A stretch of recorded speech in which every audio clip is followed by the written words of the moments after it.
Hey guys, what's up? The Gaming Bunny here, and Season 5 is also here. We were playing this game called Fortnite. A lot of you guys may know about it. It is a Battle Royale game mode. I can't wait. So this is what all the hype is about. UEFN, this is the future of Fortnite. I really just can't wait to... What is this? Oh, brother, this guy stinks! Seriously though, I do appreciate Atlas Creative and the boy Dilly's team for trying to recreate old Fortnite. It just isn't possible given how limited UEFN currently is. I mean, it did just launch. Maybe in a couple years this will be possible, but I guess we don't have to worry about that for this month. We have Epic's official OG Fortnite back. I did not expect this to happen.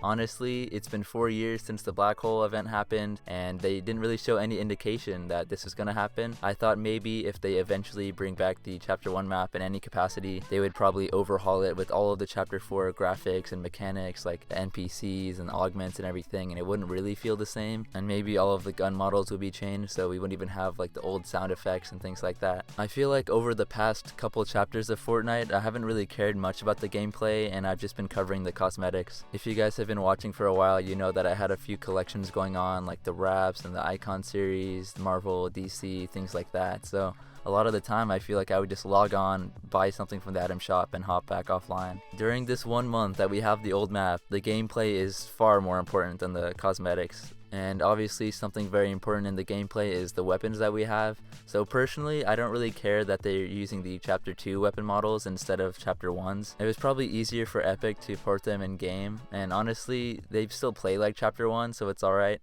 I feel like the only one that kind of throws me off is seeing the FAMAS be like uncommon. I'm so used to that being the legendary and epic version, but that's the only one I really care about. The makeshift burst was really cool back in the day. It looked like it was made out of wood and duct tape. In terms of shotguns, I'm still a tac shotgun guy. I really like the green one. I carry it over heavy shotguns, to be honest. Another simple feature, but it's something that I've really been noticing, is that as soon as you lose the game, you're able to just ready up instantly, and you guys might be like, why is that weird? You know, we've been able to do that for a couple years now, but this was never actually in Chapter 1. They added it when Chapter 2 dropped, and it was funny because I swear like all of Chapter 1 I would hear rumors like, oh yeah, Epic's totally gonna add that soon, maybe next season. But this is actually the first time we can do that in Chapter 1. And speaking of the first time that we can see things or do things in Chapter 1, it actually is kind of cool to see people use skins that match Chapter 1's vibe but weren't even released then. Kind of like some of the holiday skins. A lot of people can use Ghoul Trooper in Season 5, something they weren't able to do earlier. Ghoul Trooper, oh my god. Also skins like the hot dog and a couple like arcade type skins, they just fit well on the old map. There are a few things that seem kind of rare though. Legendary scars. I think I found a single one in probably my like 10 to 15 hours of playtime. Even the purple scars, they're pretty rare. Loot drops felt kind of rare at first, but I've been playing a lot of duos and I find them more frequently now. I don't really see the bolt action snipers too much, or even the spaz, which is like the legendary or epic version of the pump shotgun. A lot of people were complaining that there wasn't enough shield.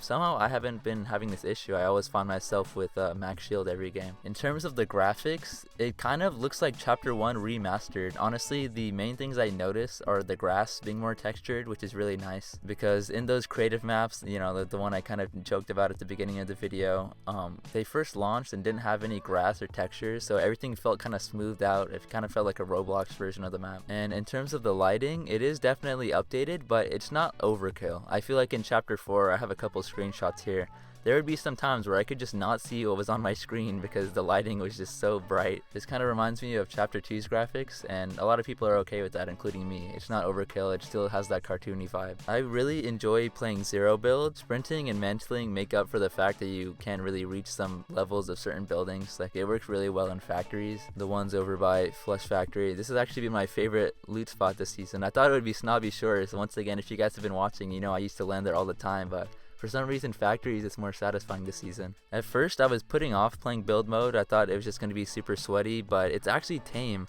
I wonder if that's because a lot of old players have been coming back. Nowadays, like in Chapter 4, you could easily just see the consequences of playground mode and creative mode. It was kind of difficult to play sometimes. But yeah, also in no build, I guess you don't have to smack trees and cars the whole time. That's something I think gameplay has evolved past. I don't really think it's necessary to do that. Even when I do play build mode, I usually just get my mats from people that I find. It is crazy how on this old map, building used to be like the core component of the game, and now it actually does feel quite optional. It is really funny also to just see see some old skins that people literally haven't ran in years. Like I haven't seen this amount of Gingerbread Men or Black Knights or just some of the older Battle Pass skins, the tier 40s and tier 50s. Some people kept using copyright emotes in the spawn island. I turned it off since it's kind of weird to hear them. Something I also never really could put into words was that Chapter 4 had a lot of things happening at once with the NPC interactions and the augment pop-ups and storm forecasts and caches, and along with just the storm moving in. It just felt like something was always happening. It was really chaotic. Obviously the graphics were really bright and detailed. This feels a lot more calmer. People are noticing that the open fields lead to more strategic battles and you have to use your shield more wisely and stuff like that. And that's something I really like. Sometimes when looting gets slightly boring, I think honestly if you're just with your friends, having conversations just fills that void. They could leave the map and loot pool like this for the entire month and I really wouldn't complain. I feel like a lot of people agree with that too. It's cool that they're just going to be updating it every week. Shortly after this video goes out, they're actually going to be adding the Season 6 update, which will change Loot Lake. I've had a lot of my battles at Loot Lake. You guys would know if you saw the gameplay video already. Now it'll have a floating island. Even though they're going to add the snow biome, Greasy Grove will still be fully untouched and the factories will still be there. I think the only downside of this is that there won't be Happy Hamlet. That was one of my favorite drop spots. Some people are still kind of confused on why there's not going to be the jungle biome or any of the futuristic POIs. Basically, storyline wise, the Polar Peak monster isn't there, so there's no volcano that gets sprouted. I guess Retail doesn't get destroyed, Tilted doesn't get destroyed.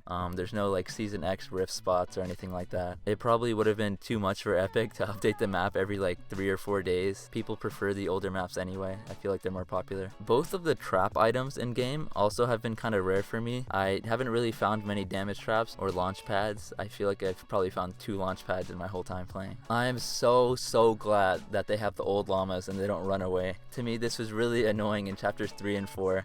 Especially 4 because all of the other things I mentioned that made the gameplay chaotic. In terms of the current mobility for Season 5, the shopping carts are just so funny to mess around with and just like rush at players with, and the ATKs are really good. They're honestly better than I remember. Soon enough they'll be replacing those vehicles with the ballers and quad crashers and stuff, which I mean I'm sure everyone's hyped for. Those are some of the most iconic vehicles. Well, actually every chapter 1 vehicle seems iconic, so I guess it's just a win regardless. Suffering from success. It is honestly the best feeling to have old friends who haven't played this game in years reach out to me and I play with them. My friends list was looking like the whole Avengers roster from Endgame. There were some people I haven't talked to in like 5 years, people I used to play with all the time and stuff. Literally everybody came back. The 6 million concurrent players 2 days in a row, that stat is obviously very impressive, but it doesn't really surprise me because chapter 1 numbers were huge. But this next stat completely just tops anything from chapter 1. Almost 45 million players logged on Saturday. That's literally an all-time record. They've never had player counts like that even in 2018. It's just absolutely ridiculous. I really wouldn't mind if this season had a battle pass, but of course it does. It's 50 tiers and then there are bonus rewards. You can see a lot of their modern art style and some of the accessories in the battle pass like the gliders and pickaxes. The first thing that stands out to me is the amount of customization for the knight skin, which I'm honestly surprised is tier 1 as well. There are so many knight skins in the game. This one's a Galaxy Knight. Season 2 really was the blueprint.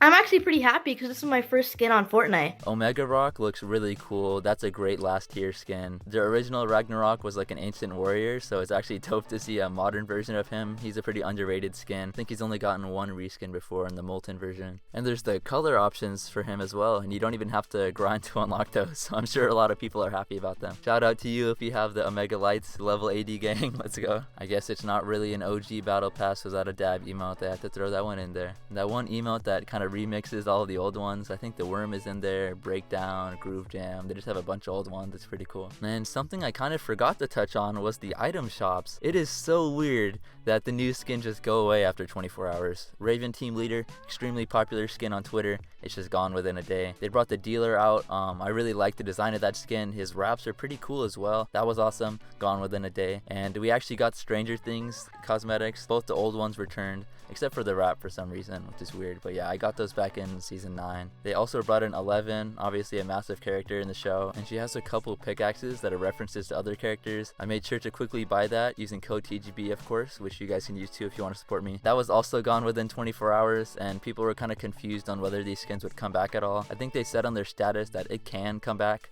after the season.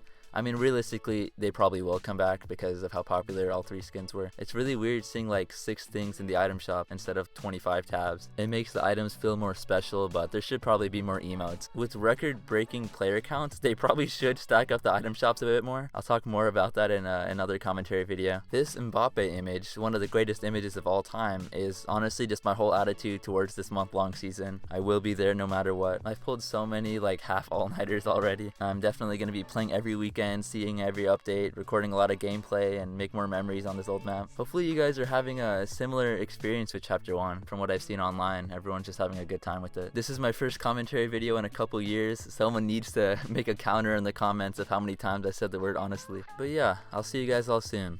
Peace.